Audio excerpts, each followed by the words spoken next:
এই পর্যায়ে আমরা দেখে নিচ্ছি বিভিন্ন খাদ্যের পুষ্টি গুণাগুণ নিয়ে আমাদের পুষ্টিবিদের পরামর্শ।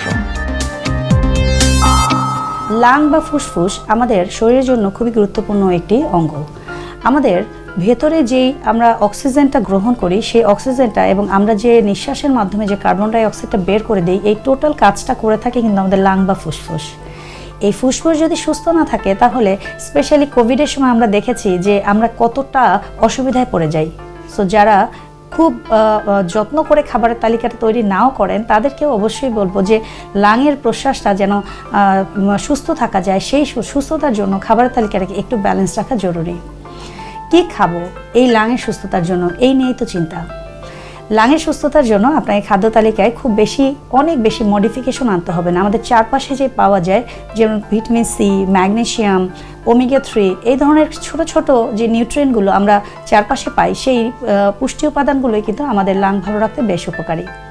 ভিটামিন সি পাওয়া যায় আমরা যদি অরেঞ্জ খাই, মাল্টা খাই, এগুলোতে কিন্তু ভিটামিন সি যথেষ্ট ভালো। আর লাং প্রসারিত করার জন্য লাংয়ের যে কোষগুলো আছে সেই কোষগুলোকে ভালো রাখার জন্য ম্যাগনেসিয়াম খুব ভালো কাজ করে। সেক্ষেত্রে আপনি খাদ্য তালিকায় একটু নাটস রাখতে পারেন।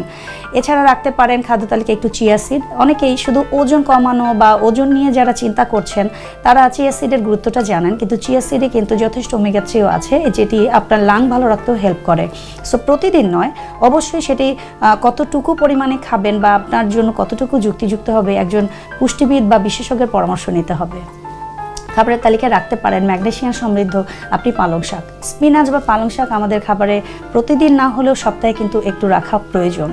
যদি আমরা একটু গাঢ় সবুজ শাকগুলোও রাখি সেটিও আমাদের জন্য হেলদি, তবে স্পিনাচটা আমাদের হার্টের জন্য বা লিভারের ফাংশনের জন্য, এমনকি লাং যেটা বলছিলাম সেটার জন্য কিন্তু বেশ ভালো কাজ করে। সো বিকেলে যারা কি খাবো না এরকম চিন্তা করছেন তারা কিন্তু স্পিনাচ স্যুপ খেতে পারেন।